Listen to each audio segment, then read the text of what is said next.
अस्सलामुअलैकुम students, welcome to all about engineering. और आज की इस वीडियो में हम विंडो मेथड के ज़रिए कुछ फ़िल्टर्स के फ्रीक्वेंसी रिस्पॉन्सेस निकालेंगे, आइडियल वाले। वो पूरी डेरिवेशन है, वो हम देखेंगे।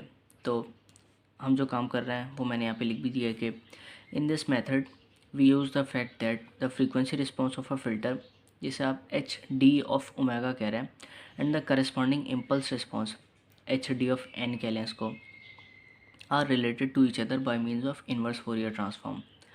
आपका जो फ्रीक्वेंसी रिस्पॉन्स है, या फिर जिसे आप ट्रांसफर फंक्शन कह लें, एच डी ऑफ ओमेगा और एच डी ऑफ एन, जो आपका इम्पल्स रिस्पॉन्स है, ये दोनों आपस में किससे रिलेट करते हैं?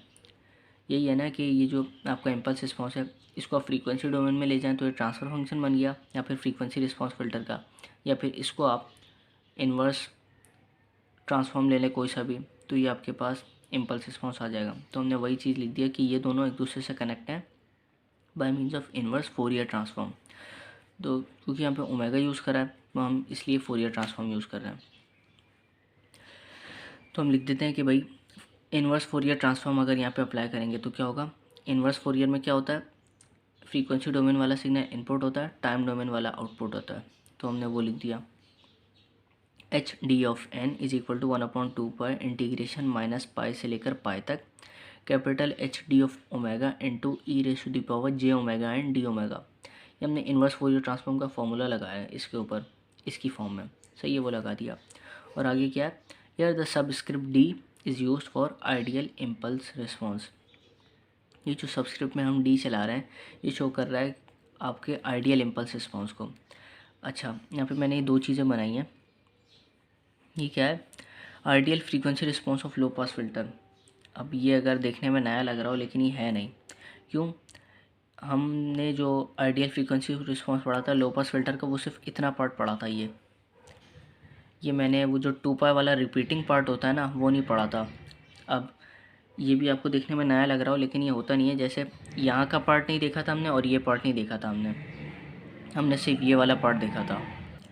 अपनी चीज़ें बस सिंप्लीफाई रखी थी मैंने वहाँ पे, सिर्फ ये स्टार्ट का रीजन देख के। क्योंकि 2 पाई का मतलब है ज़ीरो पे होता है ना जो चीज़, वो 2 पाई पे जाकर दोबारा रिपीट करती है। जैसे सर्किल है, ज़ीरो होता है, आप एक बार उसको घूमें 180 डिग्री तक तो वो पाई चले जाता है। अब पाई के बाद दोबारा 360 पे आएंगे तो वो 2 पाई हो जाता है। 360 का मतलब ज़ीरो होता है। 360 डिग्री 0 डिग्रीज पे होता है ना, 360 दोबारा घूम के ज़ीरो पे ही आ जाता है। तो ज़ीरो वाली चीज़ 2 पाई पे रिफ्लेक्ट करती है। फ्रीक्वेंसी डोमेन में ये होता है। जैसे ये ज़ीरो वाली चीज़ एग्जैक्टली 2 पाई पे रिफ्लेक्ट कर रही है, और यहाँ -2 पाई पे रिफ्लेक्ट कर रही है, तो ये क्या होगा, ये 4 पाई पे भी रिफ्लेक्ट करेगी और यहाँ -4 पाई पे रिफ्लेक्ट करेगी। फिर ये आगे ऐसे ही 6 पाई और 8 पाई 10 पाई ऐसे रिपीट करती जाएगी, यहाँ पे भी रिपीट करती जाएगी। ये मैंने वहाँ पे इसलिए नहीं बताया था, वरना कंफ्यूज हो जाते कि ये है क्या। तो ideal frequency response low pass filter का ये होता है जिसे आप नॉर्मलाइज कहते हैं, सही है। और अगर इस लो पास फिल्टर का आप इम्पल्स रिस्पॉन्स बनाएं आइडियली, तो वो ये होता है कि डिस्क्रीट है ना, तो मैंने डिस्क्रीट बना दिया, और वो उसके अंदर इनफाइनाइट ये कोफिशेंट्स होते हैं। तो ये यहाँ पे डैम्प होते रहते हैं इन्फिनिटी तक, और यहाँ पे भी ये डैम्प होते हैं इन्फिनिटी तक। आइडियल है इसलिए इनफाइनाइट तक डैम्प हो रहा है। तो अगर हम ये चीज़ देखते हुए इसकी डेरिवेशन स्टार्ट करें तो वो ये है, H D of N is equal to 1/2 pi integration. अब वहाँ पे -पाई से पाई थी, तो यहाँ पे हो गई वो -ओमेगा सी से लेकर ओमेगा सी तक। वैल्यू आपकी 1 थी फ्रीक्वेंसी रिस्पॉन्स की, तो आपने वो 1 डाल दी, और ये आ गई e⁻ J omega and D omega. इसको आपने इक्वेशन 1 कह लिया। अब इसको क्या करते हैं, इंटीग्रल अप्लाई करके सॉल्व करते हैं। ये हो गया 1/2 पाई, इस पर इंटीग्रल अप्लाई करेंगे तो ये हो जाएगा e⁻ J omega N divided by J N, और लिमिट्स कहाँ से कहाँ तक है, -ओमेगा सी से ओमेगा सी तक, वो अप्लाई कर दी। अब क्या करेंगे, ये जो जे है नीचे, इसको आप ब्रैकेट के बाहर ले लें, तो ये हो जाएगा 1/2 जे। अब यहाँ पे क्या करें, upper limit minus lower limit रखवा दें, तो e⁻j⍵cn minus e⁻−j⍵c n divided by n। ये जो जे जो था वो बाहर आ गया था, यहाँ पे n बच गया, ठीक है। और अगर आप ओमेगा सी को 2πfc में खोलेंगे तो वो कुछ ऐसे ही हो जाएगा, बस इस ओमेगा सी की जगह 2πfc खोल लेंगे तो ये आ जाएगा। यहाँ तक हो गई चीज़। अच्छा, ये साइन के फॉर्मूले से मिलना शुरू हो रहा है। जो साइन थीटा होता है ना, वो बराबर होता है ई की पावर आयोटा थीटा माइनस ई की power minus iota theta upon 2 iota. ये इससे मिल रहा है, तो उसमें नीचे 2 आयोटा चाहिए होता है। तो हम क्या करेंगे, यहाँ पे जो एन आ रहा है ये है 2 आयोटा तो है यहाँ पे, तो हम क्या करेंगे, multiply and divide by 2 FC करवाएंगे। तो होगा क्या, ये देखें, ई की पावर J2π/FC(n), वो ऐसे ही रहा, माइनस ई की पावर माइनस J2π/FC(n), ऐसे ही रहा, डिवाइडेड बाय 2π/J, ऐसे आ गया। तो अब आपने इस वाले पार्ट को पूरा अगर बंद करेंगे साइन के फॉर्मूले में, तो हो जाएगा HD(n) is equal to 2FC आया, और आप इसको कर दें sine N omega C divided by N omega C. हमने इससे फॉर्मूला बंद किया है, where N is not equal to 0, और एन की रेंज क्या है माइनस इन्फाइनाइट से लेकर इन्फाइनाइट तक। सही है, ये HD(n) निकाल लिया है आपने कैपिटल HD(ओमेगा) को यूज़ करते हुए। आपने इसको यूज़ करते हुए HD(n) निकाला है किसका, लो पास फिल्टर का। सही है, ये आपको आइडियल फ्रीक्वेंसी रिस्पॉन्स मिल गया लो पास फिल्टर का।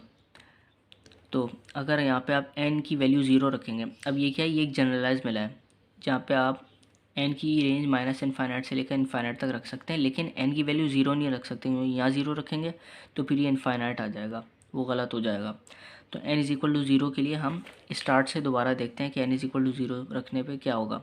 तो HD(n) is equal to 1/2 integration minus omega C से ओमेगा सी तक। ये हमने वही चीज़ लिखी है जो हमने यहाँ पे लिखी थी 1, और फिर ई की पावर J ओमेगा, और यहाँ पे n की जगह 0 डाल देंगे और d ओमेगा, तो वो ये हो जाएगा कुछ। सही है, तो फिर इसको सॉल्व करते हैं 1/2 इंटीग्रल माइनस ओमेगा सी से ओमेगा सी तक d ओमेगा। अब बस इसको सॉल्व करेंगे आप लोग, यहाँ पे ये आसान सिंप्लीफिकेशन है, आपके पास 2FC आ जाएगा। अच्छा, ये जो आ गया आपका, ये आ गया आपके पास ideal impulse response of low pass filter when n is equal to 0। n is equal to 0 पे ये आया 2FC, और n जब 0 नहीं है और उसकी रेंज माइनस इन्फाइनाइट से इन्फाइनाइट तक है, तो वो आपका ideal impulse response low pass filter का आया ये HD(n) is equal to 2FC into sine N omega C divided by N omega C. अगर हम इसको जनरलाइज तरीके से लिखें तो क्या होगा, वो ऐसे लिख दें, therefore HD(n) is equal to 2FC into sine N omega C upon N omega C when n is not equal to 0, और 2FC when n is equal to 0। ये अपने इसको एक जनरलाइज फॉर्म में लिख दिया, और ये हमने खा के लाइन भी लिख दी समझाने के लिए कि this is the ideal impulse response of a low pass filter. ये आइडियल इम्पल्स रिस्पॉन्स है लो पास फिल्टर का। अब क्या करेंगे, हाई पास, बैंड पास और बैंड स्टॉप, इन फिल्टर्स की जो आइडियल इम्पल्स रिस्पॉन्स है वो भी ड्राइव हो जाते हैं, लेकिन वो डेरिवेशन हम कर नहीं रहे, हमने डायरेक्टली उनके HD(n) निकाल लिए हैं at n is equal to minus infinite to infinite और at n is equal to 0 पे। ये पूरा टेबल है उसका, ये पिक्चर की फॉर्म में भी अवेलेबल है। सही है, नेट पे, और ये मैंने एक बना भी दिया। तो लिख बता देता हूँ मैं कि following is the summary table of ideal impulse responses of frequency selective filters. ये है वो टेबल, टेबल 7.2 बोलूँगा मैं इसको। ये फ़िल्टर टाइप्स हैं और ये उनके आइडियल इम्पल्स रिस्पॉन्स है। लो पास का हमने ड्राइव कर लिया, HD(n) when n is not equal to 0, वो आ रहा है 2FC into sine N omega C upon N omega C, और जब n इज़ इक्वल टू 0 है तो वो आता है 2FC। इसी तरीके से अगर आपको ये याद है ना, तो आप हाई पास भी बना सकते हैं। लो पास से हाई पास, हाई पास में क्या है, एग्जैक्ट चीज़ लिखनी है लो पास वाली, बस नेगेटिव साइन लगा देनी है, वो हो जाएगा negative 2FC into sine N omega C upon N omega C, और ये याद है तो फिर ये भी बन जाएगा। n इज़ इक्वल टू 0 पे लो पास 2FC देता है ना, तो high pass n is equal to 0 पे क्या देगा, 1 माइनस 2FC, बस ये हो गया। अच्छा, बैंड पास का देख लेते हैं, HD(n) क्या आता है।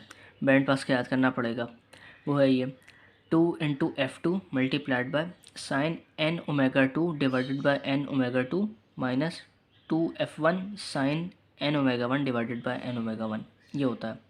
और HD(n) at n is equal to 0 इसका होता है 2 into F2 minus F1।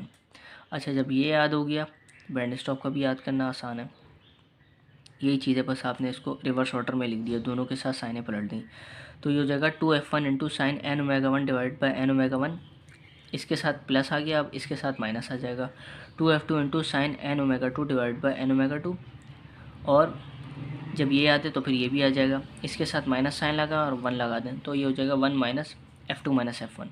Band stop का HD(n) आ गया। सही है, अब यहाँ पे मैंने एक चीज़ समरी में करके लिख दी है कि Here FC cutoff frequency F1 and F2 are the normalized pass band and stop band edge frequency.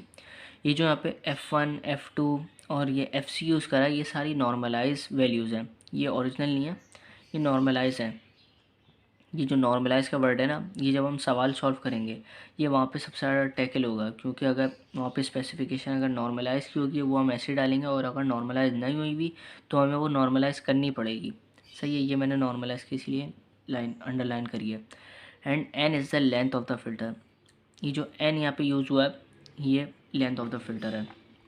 अच्छा, जैसे एक ये टेबल है ना जो कि आपको आइडियल इम्पल्स रिस्पॉन्स बता रहा है फ़िल्टर्स का, तो एक टेबल आता है टेबल 7.3, ये क्या करता है, summary of important features of common window functions. अब वो टेबल काफ़ी बड़ा है तो मैंने सोचा कि मैं उसको वीडियो में लगा दूंगा, ठीक है। अच्छा, बस वो टेबल आपने देख लिया, ये टेबल आपने देख लिया, बस इन दो टेबल्स को यूज़ करते हुए हम अपने फ़िल्टर्स डिज़ाइन करेंगे, ठीक है। बस यही थी आज की वीडियो। अगर आपको आज की वीडियो अच्छी लगी हो तो लाइक करें, शेयर करें, चैनल को सब्सक्राइब करें और दोस्तों के साथ वीडियोस को शेयर करें। जज़ाकल्लाह।